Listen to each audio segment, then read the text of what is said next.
So we are going to review tonight the entire semester's worth of calculus in under 3 hours.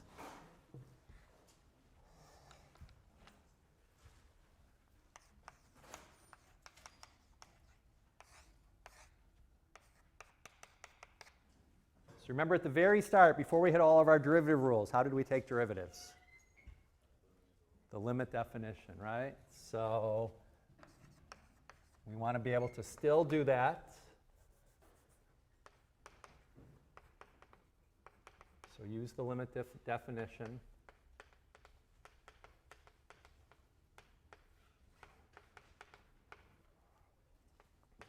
To find f prime of x, if f of x equals 3 over x squared plus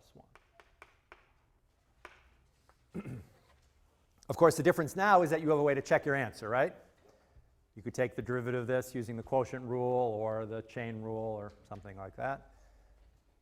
But we will still be checking your work, as always, to make sure you get all the steps right in the limit definition. So what is the limit definition? Limit is what goes to what? H goes to 0. And remember, what we're really doing is we're taking a change in y over the change in x. And the change in y we figure out by taking like y2 minus y1. So f of x plus h minus f of x.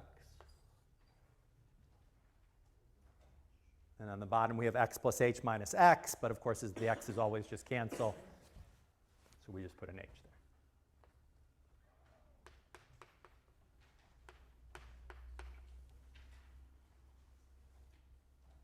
And as we've discussed, often the place where people go wrong is the very next step, where they put the h in the wrong place.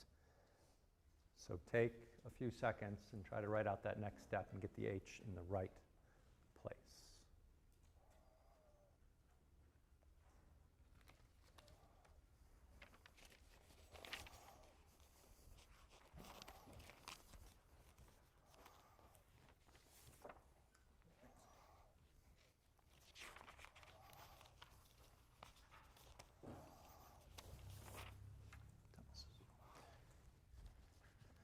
All right, all together, what is f of x plus h? 3 over x plus h squared plus 1. Right, whatever you feed this function, whatever you feed f, it squares it. So f of x has an x squared on the bottom. F of pi would have a pi squared. F of bananas would have bananas squared. F of x plus h will have x plus h squared. And then f of x is just 3 over x squared plus 1. Can we plug in 0 for h now?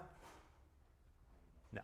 Right. Remember, our whole goal in all these problems is to somehow make this h from the bottom go away, because as long as this h is down here, plugging in 0 is not possible. So what are we going to have to do here if we have one fraction minus another fraction? Get a common denominator. And we do that by doing what with the two old denominators? Multiplying them together. Right? So our new denominator is going to be x plus h squared plus 1 times x squared plus 1, right? And getting a common denominator, as we said, is really just a clever way of multiplying by what number? By 1, because you're multiplying by the same thing on the top and the bottom. Meaning we took this fraction and we multiplied by what on the top and the bottom here? X squared plus 1, right? That's how we got this x squared plus 1 down there. So this fraction now became a 3 times x squared plus 1 on the top. And then for this fraction, we multiplied by the other denominator on the top and the bottom. We've got to be really careful with our parentheses here, right? So that we get all of the negatives in the right places. So here it's going to be 3 times x plus h squared plus 1. And this is all still over what? Writing a fraction inside of a fraction starts to become a pain if you don't want to do it. You can write this all over h, but dividing by h is the same as multiplying by what? 1 over h. So it's like I took a 1 over h here, which just puts the h down there, if you want to just simplify it all into one fraction now. Can we plug in 0 for h now? because we still have this h that would cause us to divide by 0. Okay, good. So what should we do in the numerator? Distribute, multiply everything out, right? We hope that eventually every term in the top is going to have a what in it? An h, right? So that we'll be able to factor an h out and cancel this h in the bottom. So when we multiply out here and we get a 3x squared, we know that there better be a what coming down the line somewhere? A minus 3x squared. Similarly, when we multiply by 3 times 1, we get a 3. There better be a negative 3 coming later. So here, if we do this, FOIL this out, x plus h quantity squared, we're going to get an x squared. Multiply that by 3. Is that good news? Yes, because that 3x squared will cancel the 3x squared that we already had, which we knew was supposed to happen. What's the middle term when you do x plus h quantity squared? 2xh, and we're supposed to multiply that by negative 3, so we'll get negative 6xh. And what's the last term when you multiply this out? H squared. We multiply that by negative 3. We get a negative 3h squared. We're still waiting for one other thing to cancel, right? We had something else that didn't have an h in it, this 3. But what's the next term? Negative 3 times 1, which gives us a negative 3, which is perfect, because now all the terms in the top that did not have h's in them have canceled. And every term in the top has an h in it, right? And what about the bottom? Multiplying it out, a good idea or a bad idea? Bad idea. I mean, unless you really enjoy messy algebra and just causing things to be unnecessarily complicated, there's never a good reason to multiply out the denominator. So we can just leave it as it is.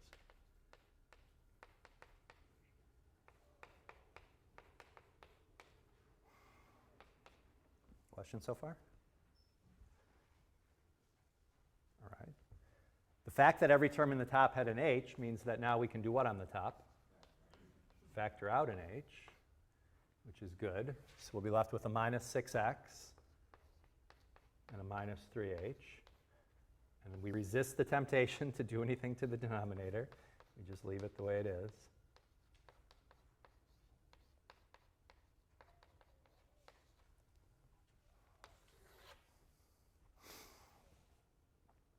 And now we can finally do what? We can finally cancel that h there with that h there.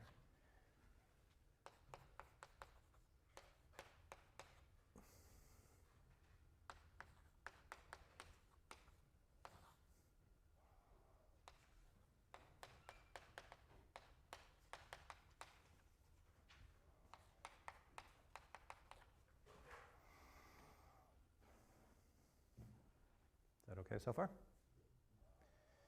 And so now that multiplying h is gone from the denominator, we can finally do what? Now we can finally take the limit, right? Because now we're not going to be dividing by 0. So when h goes to 0, what happens to negative 6x? It just stays negative 6x, right? It doesn't care what h is doing. It doesn't have any h's in it. What happens to negative 3h? That'll become 0. What happens to x plus h? That becomes x. So this x plus h squared becomes x squared. So we get x squared plus 1. And what happens to this x squared plus 1? Nothing. It just stays as it is. X squared plus 1. And then if you want to clean that up, negative 6 over x squared plus 1 squared.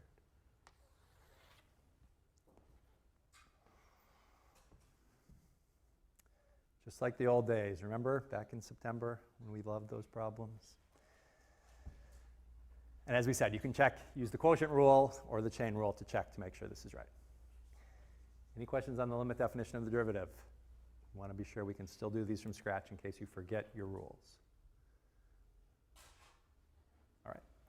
But we have a whole bunch of rules, and we like to use them. So let's use them to find some derivatives.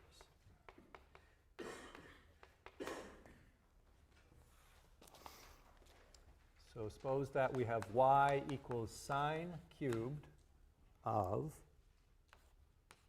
x squared over e to the 5x plus 1.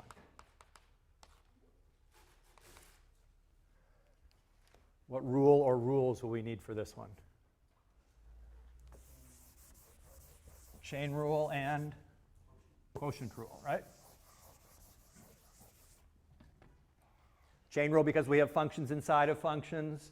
Quotient rule because we have one function divided by another function.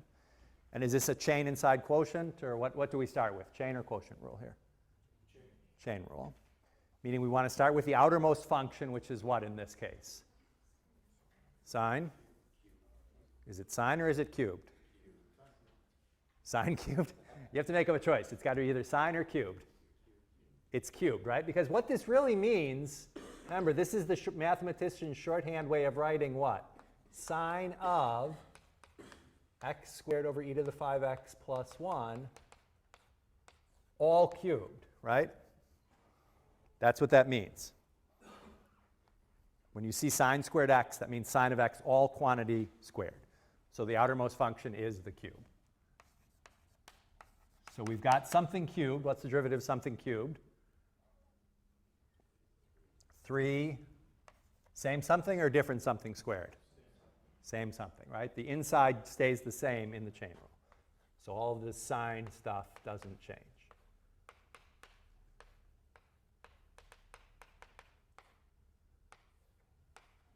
And if you wanted, you could write this 3 sine squared of that stuff, right? I'm just putting the brackets there for clarity. Okay. Now what do we do? Derivative of sine, right? Because that was what was inside. So this is the first part of the chain rule. Second part says take the derivative of the inside. So you've got sine of a thing. What's the derivative of sine of a thing? Cosine of the same thing or a different thing? Same thing.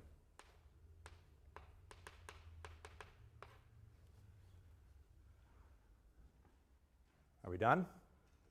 No. Because now we've taken the derivative thing that was inside of the sine, and for that we need what rule? Quotient rule. And does the order matter in the quotient rule? Yes, because we're subtracting. So we have to start with the derivative of which? Top or bottom? Top. So the derivative of x squared is 2x. And what do we do with the bottom? Just leave the bottom alone. Minus. Then we leave the top alone. We take the derivative of the bottom. And what rule do we need for e to the 5x? Chain rule, right? Because it's not just e to the x, it's e to the something else. So I've got e to the something. What's the derivative of e to the something? E to the same something. But chain rule says you're not done. You're supposed to take the derivative of that inside something. So the derivative of 5x, which is 5. All over the denominator squared.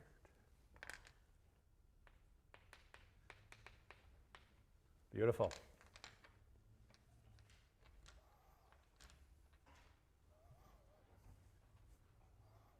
Questions on that one? So that was the chain rule, inside the quotient rule, inside the chain rule, inside the chain rule. How about y equals 10 to the x, the arctangent of log base 10 of 3x.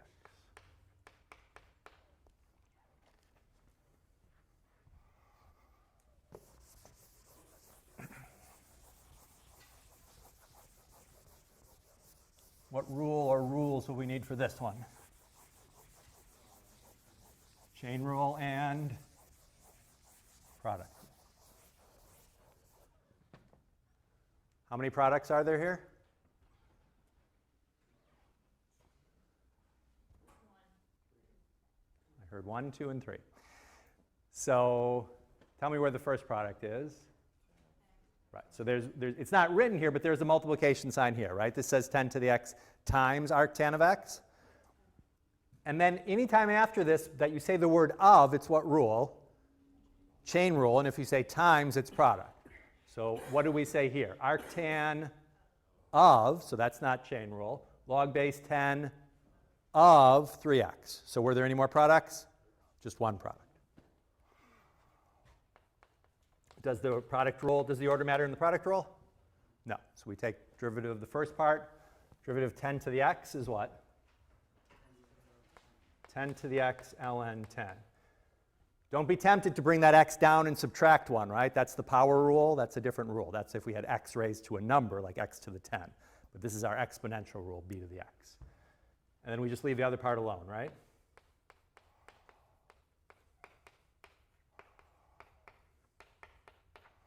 And the reason the order didn't matter in the product rule is now we're going to do what operation? Addition.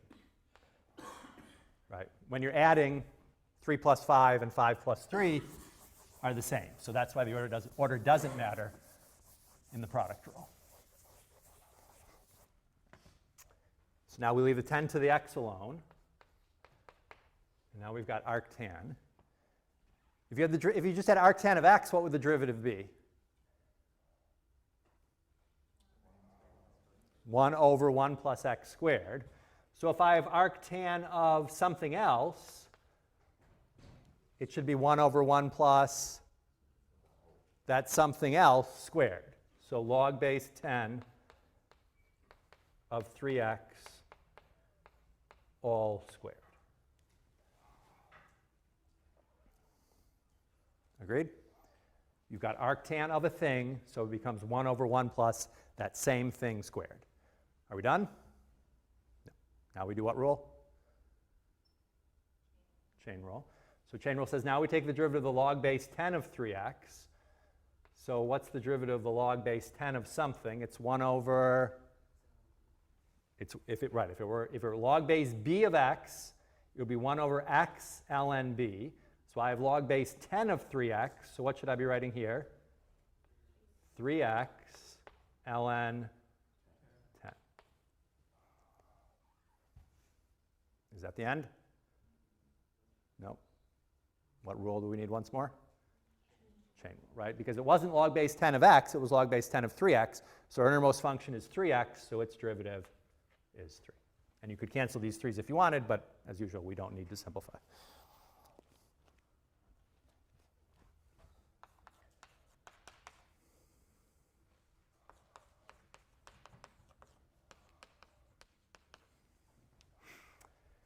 Questions on that one? Product rule, chain rule. Yes, Phil.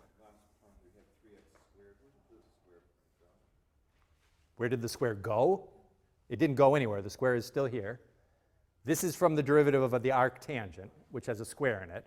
But then when it comes time to take the derivative, to take the next derivative of the chain rule, I'm just going to say it anyway because it's a good question. The question was, where did this square go? It's tempting to look back at this to take the derivative, but this is part of our derivative. We want to look back at the original function, which didn't have any squares in it, and that's where the... That's what I was trying to do. Right, so don't look at what you've already done. Look back at the original question. Yes?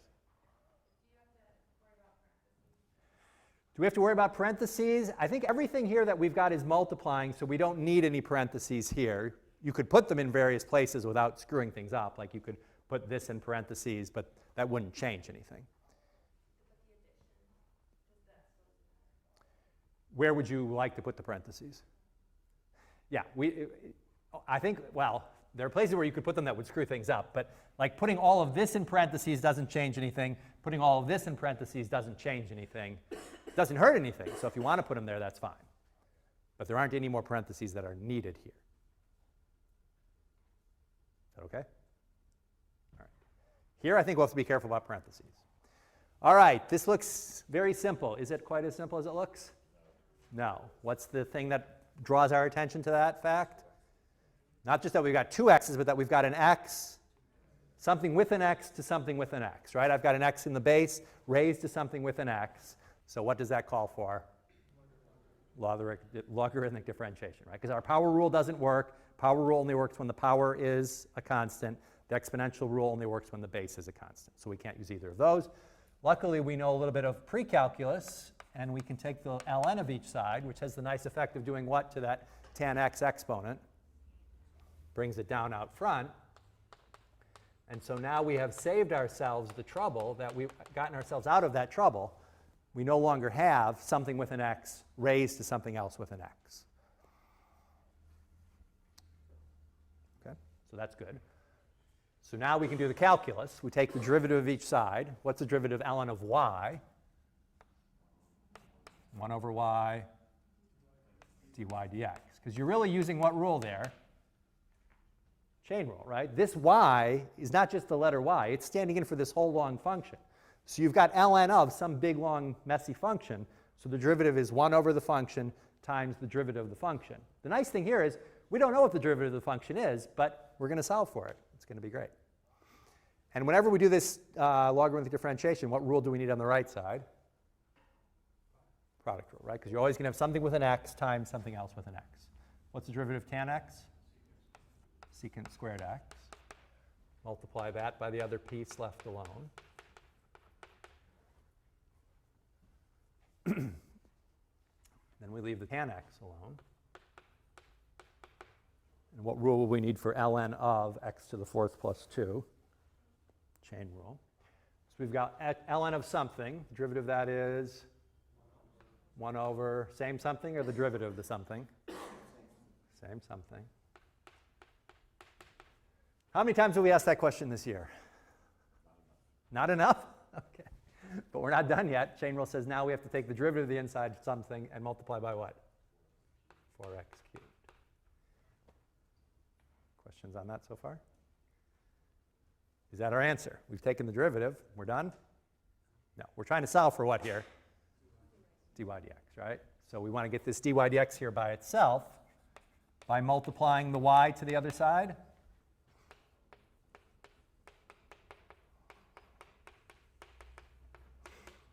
If we want, we can combine this into one nicer looking fraction here. You don't need to, but it looks a little better. And then this is all being multiplied by y. And do we know what y is in this problem? Sure, it's what we started with, x to the 4th plus 2 to the tan x.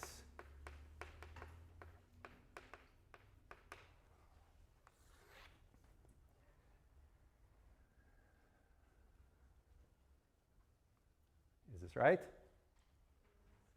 It's almost right, but here we do need our parentheses, right? Because we were multiplying this y by the entire right side, yes? But the way it's written by order of operations, what do you do first, multiplying or adding? Multiplying, meaning you would multiply the y only by this second part here, which isn't what you wanted. You wanted to multiply that by all of this, so we need to put brackets or parentheses around that entire first part. Agreed? Agreed? So that's where the parentheses are crucial, because they change the order of operations. And our clue there was that we saw something with an x raised to something else with an x in it. All right, how about this one? X squared y cubed plus sine of 4y equals ln of x.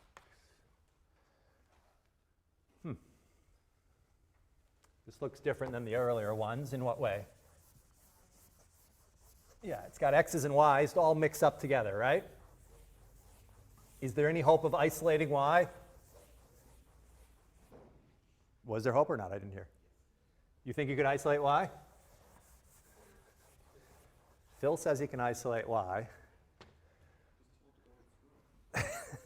I don't think I could isolate y, because if I tried to get this y by itself, it would involve getting this other sine of 4y inside of a cube root, right?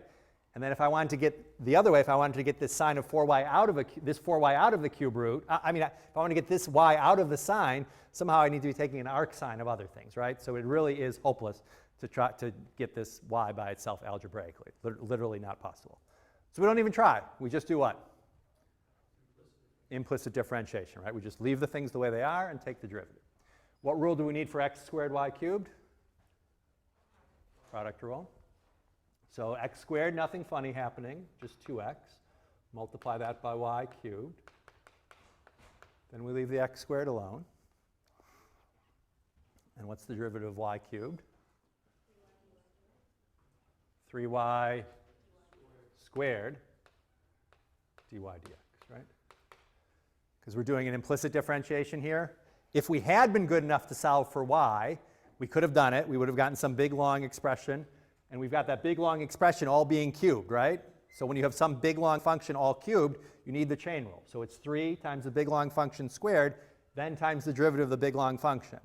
And again, the beauty is that even though we don't know what the derivative of the big long function is, or even what the big long function is, we're going to be able to solve for its derivative by putting this dy dx in there. What's the derivative of sine of 4y? Cosine 4y times 4 dy dx, because that is also a chain rule, right? You've got sine of not just x, but sine of 4y. So we have to take the derivative of 4y, which is 4 times dy dx. And then finally, we catch a break. What's the derivative of ln of x? 1 over x. Questions on that so far? Are we done? No. Now the algebra starts. We're trying to solve for what here? Dy dx. So the strategy would be to get all the dy dx's on the same side. So should that be the left side or the right side?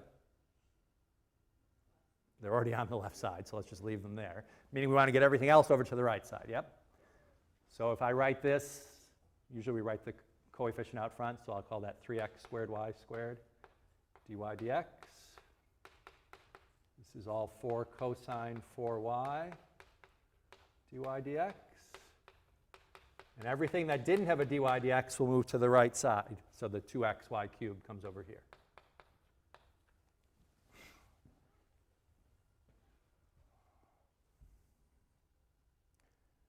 And then what are the next two steps that we can do? Factor out and divide by what we factored out, right? Can we do that in one step, or do you want 2 steps?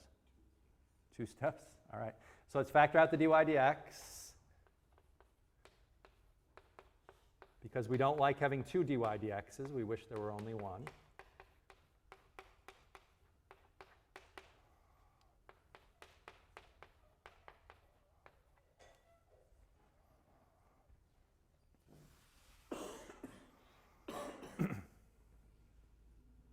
And now what's the last step?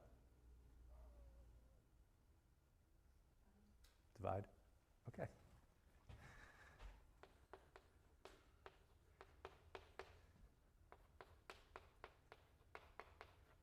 So we just divide to get our dy dx all by itself.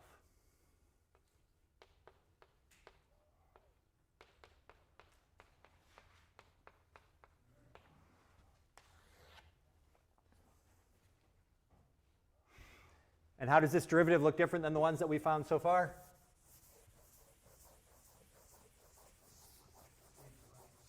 It has both x and y in it, right? And that's no surprise, because if you think back to when we learned implicit differentiation that first day, the curves were usually not functions, right? So it was no surprise that we needed to know both the x value and the y value. If you just knew the x value, you probably had multiple slopes at that same single x value for various y values. Any questions on any of our rules? Implicit differentiation, logarithmic, chain, product, quotient? No, the single x. No, the single x. All right. We also did things that were very graphically oriented. So in the old days, calculus would have been much more like this, just a lot of formulas, and you could have maybe got all the answers right even if you didn't understand what you were doing. And people decided that wasn't such a great idea. So we learned about sketching things. So we're going to give a graph without any sort of formula. So for the f shown, we want to do 2 things. We want to sketch f prime. And so now we can combine 2 things that we've done. Earlier this semester, we learned how to sketch derivatives. And then last time, we talked about sketching antiderivatives, right? So we can do that all in one problem now. For the f shown, sketch f prime and an antiderivative, capital F of little f. But how many antiderivatives are there? There's infinitely many, but we can pin it down by choosing a point for it to go through, such that f of 0 equals 2. And to do this, it might be helpful to redraw our fancy chart. Remember our chart? So f and f prime, positive, negative, increasing, decreasing, concave up and concave down.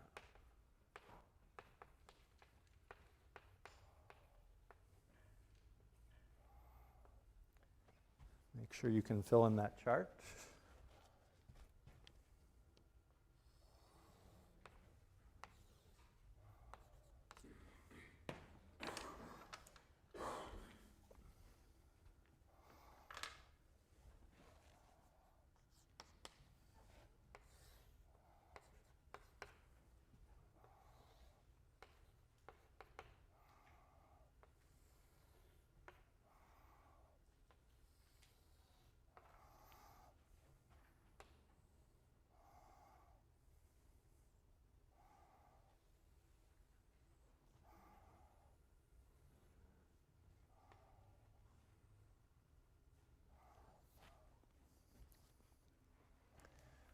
So let's fill in the chart together here. If a function is positive, what do we know about its derivative?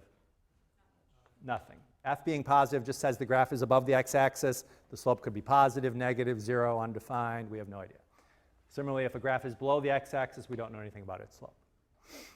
But if a function is increasing, its slope has to be what? Positive. And if a function is decreasing, its slope is negative. And if a function is concave up, what is its slope doing as you read the graph from left to right? Increasing. If a function is concave down, its slope is decreasing as you read the graph from left to right. Questions on our chart? All right, so we've got the graph of little f here. We're supposed to sketch little f prime down here and the antiderivative up here. And this is supposed to be a smooth curve there. What you want to do first, derivative or antiderivative? Derivative? Okay. So we said that a good way to do the derivative was to first find out where the slope was what? 0. So if I start over here, tell me where the slope of little f is 0. Right here.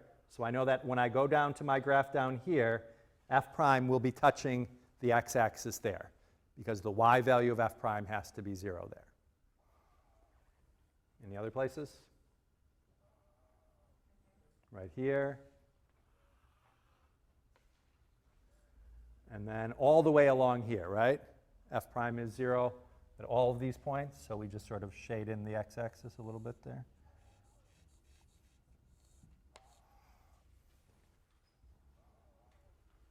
So this is a good way to sort of make sure you're going to go through the right points. And now we can try to draw f prime. What do we know about the slope of little f here? The slope of little f is negative, and the slope of this graph is negative, and the slope of this graph is constant. So what does it look like if f prime is negative and constant? F prime is a straight line? All the lines are straight, but yes, a horizontal line. So a horizontal line above or below the x-axis? Below. And what did we figure out back in week 4 about what happens when we hit one of these corners to the derivative? It doesn't exist. And how do we show that? Open dot there.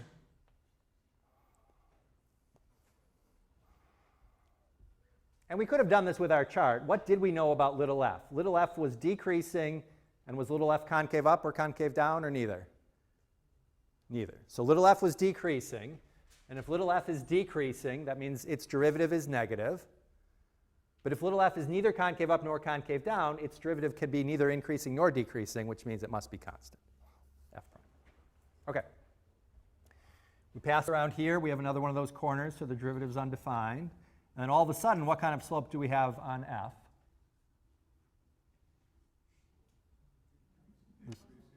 The slope is positive or negative? Slope is positive. And is the slope getting more positive or less positive?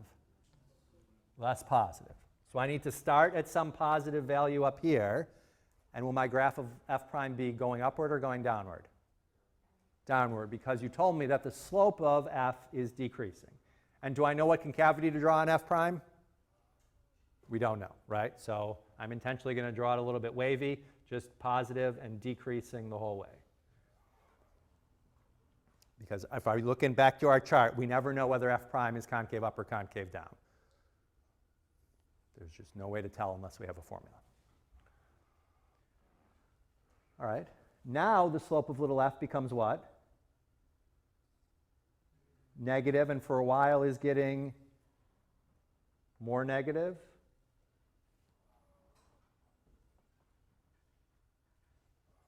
But then eventually the slope of little f starts to get less negative and come towards 0.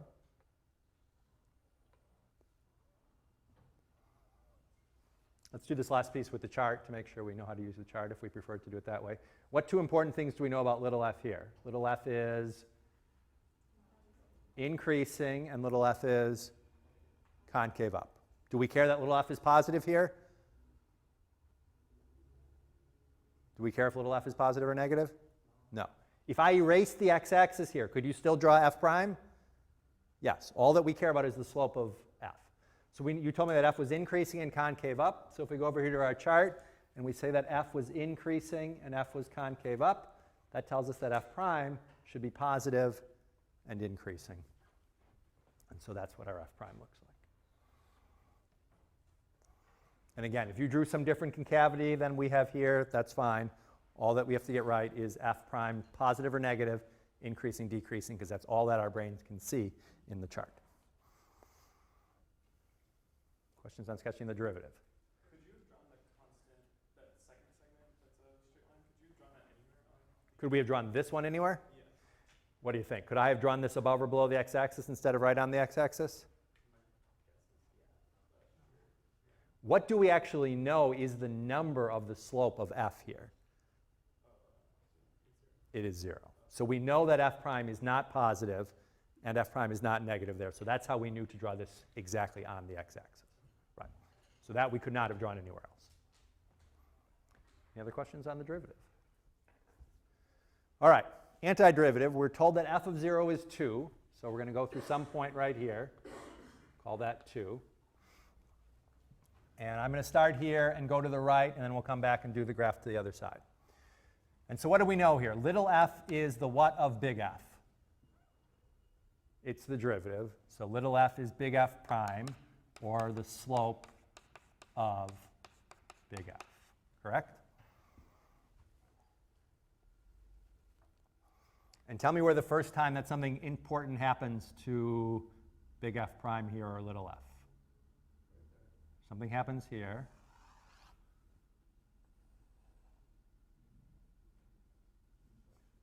Something happened here. Right? Because if we're going, now we're going backwards, right? So I can change this chart, and up here I can call this capital F, and down here call this capital F prime, right? That doesn't make any difference. So I care where capital F prime changes between positive and negative, or increasing and decreasing. So we changed from increasing to decreasing here on capital F prime, and then back here. Where are some other points where something important happens over here? Right, so we do care now about that point, and we care about this point, and this point, and this point. Those are places where capital F prime changes between positive and negative, or increasing and decreasing. All right. Let's do this first little segment with the chart. What two important things do we know about capital F prime here? Capital F prime is positive increasing. So if I go back over here and I choose capital F prime was positive and increasing, that tells me what two things should be true about capital F: increasing, concave up. So I'm drawing something that's increasing and concave up there.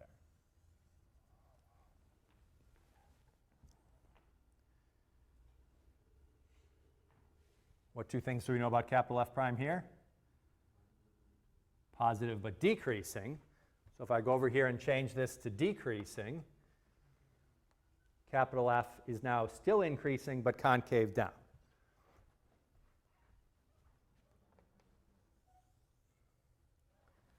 And should my slope of capital F become 0 here? Yes? Is capital F prime, which is this graph, is capital F prime here 0, positive, or negative? Positive, because capital F prime is above the x-axis. So like if this is a y value of 2, that means my slope up here is still 2. right? So we cannot have a horizontal slope there. And then capital F prime just gets even bigger, so then we are concave up again. But so we were careful not to make the slope 0 there and not to make the slope 0 there. Questions on those? Okay. All right, this little piece is quite similar to the one we did there. Capital F prime is positive and increasing, so we're still concave up.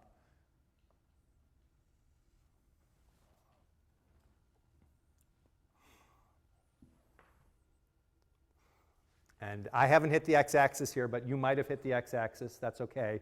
We don't know whether capital F is positive or negative, remember. All right. What two things do we know about capital F prime here? Negative and increasing.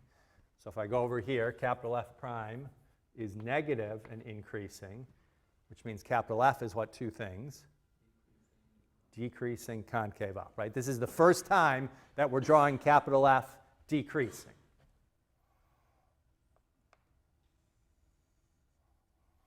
Right, capital F was increasing all the way out here because its derivative was positive all the way out there. What's true about capital F prime here? Capital F prime is negative and constant. So that's saying the slope of capital F is negative and constant, meaning capital F is a what? A line going up or down?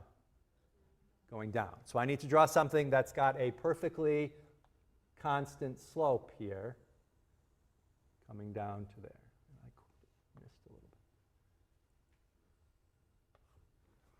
And as we talked about last time, can I have any sharp corner here?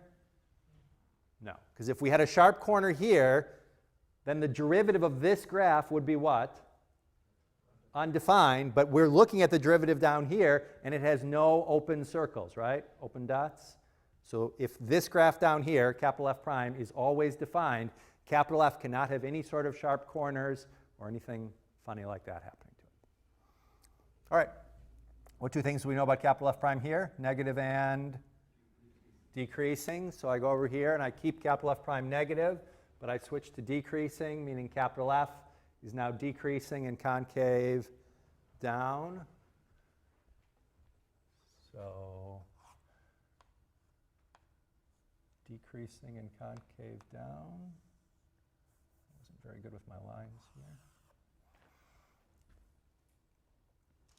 And then let's try to do this last little bit without the chart here.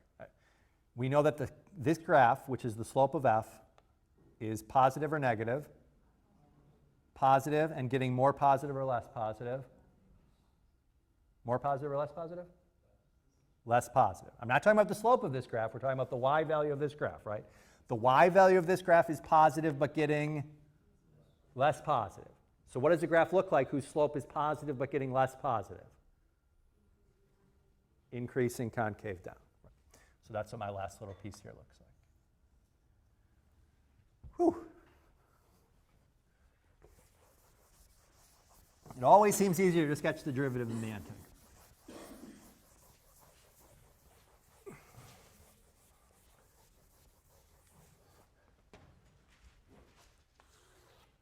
Questions on sketching? All right, so these are ones that we do where we don't have any formula at all. We're just using our knowledge of how graphs and derivatives work. We also did some stuff where we did have formulas. Used our derivative rules to do a bunch of different things, one of which was local linearization. Remember that? So use local linearization to estimate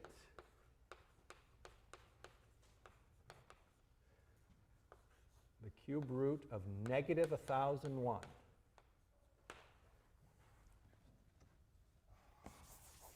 Remember, in these problems, it's up to you to choose the function that you're going to use and to choose the value of a where you're sort of anchoring things.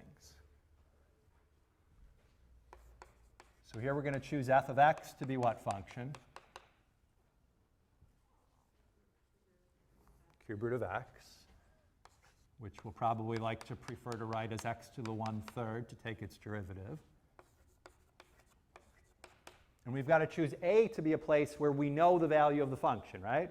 So if you didn't know any calculus, you would probably say, oh, the cube root of negative 1001 is going to be very close to negative 10, right?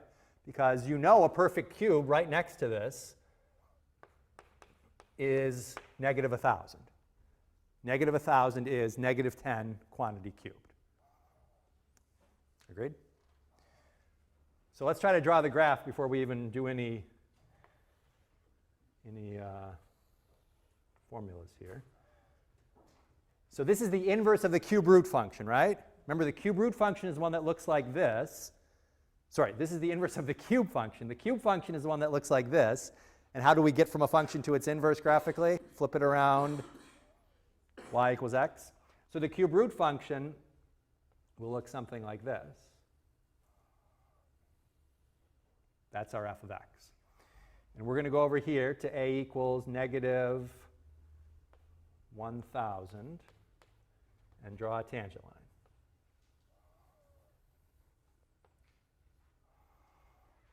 And what was the y value of that point? Negative 10.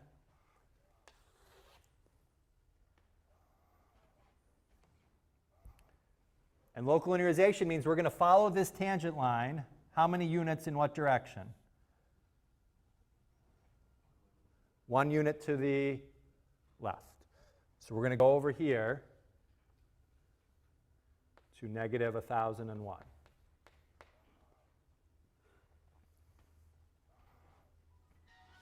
So what we need to know is the slope of that line. Luckily, we know calculus. Can we find the slope of that line? Sure. We take the derivative, right? So f prime is 1/3 x to the negative 2/3, which is the same as saying 1 over 3x to the 2/3. And where do we want to find our slope? At 1,000 or 1,001? At 1,000, right? 1,000 is where we know what's happening. And we're just going to follow that line 1 unit over to the left. So f prime of 1,000 is 1 over 3, 1,000 to the 2/3. If you want to evaluate 1,000 to the 2/3, you would first evaluate 1,000 to the 1/3, which is just 10, and then 10 squared is 100, right? Or if you were more ambitious, you could first take 1,000 and square it. That would be 1,000,000, and take the cube root of 1,000,000, which would be, believe it or not, 100. So you get 1 over 300. So if you want to just write out the answer without doing any, writing out all the formulas, that's fine, as we've discussed. As long as you show this much work, that's good. We're going to follow this line 1 unit to the left. And when we do that, the y value ought to go down by how much? 1 over 300, meaning that the y value here, or the x value is 1,001, and the y value should be negative 10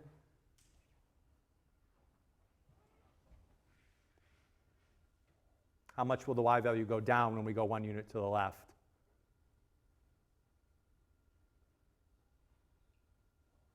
1/300th, right? Yes? The slope of this line is 1 over 300. That's what we just figured out. So if I go 1 unit to the right, we go up 1 over 300. If I go 1 unit to the left, we go down 1 over 300. So that's what the answer should be. If you prefer to write it out in a fancy way, we can use our formula. F of x is f of 1,000. That's the value that we know. F prime of 1,000, x minus 1,000. Oh, not 1,000. What am I supposed to be writing here? Yes. So is that why didn't anyone stop us here? All these thousands are supposed to be what? Negative 1,000. Oh my gosh. All right. Does it make much difference here? Luckily, when we take a negative and we square it, we still get a positive, right? But this should be negative 1,000. This should be negative 1,000. And this should be x minus how much? x minus negative 1,000.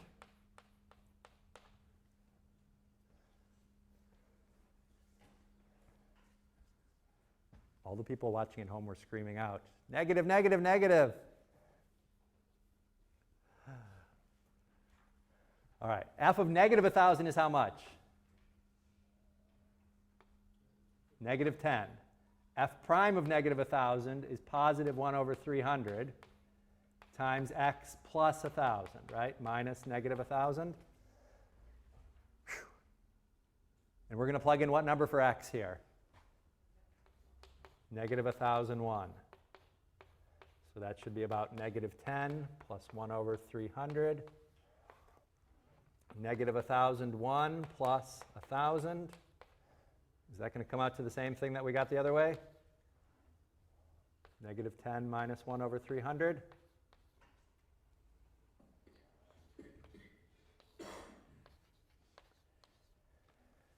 And if we want to really clean it up nice, we get a common denominator of 300. Negative 3,001.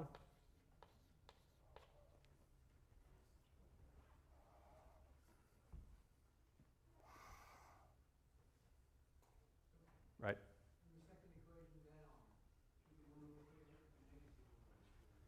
Yeah, so we should, the question was, should this be 1 over 300 or negative 1 over 300? Just visually from the graph, should the slope of this graph be positive or negative? Should be positive, but let's make sure that the algebra confirms that. If we take a negative 1,000, we take the cube root, we get negative 10, but then we square negative 10 and we get positive 100, right? Yes. Okay. And is this estimate too big or too small?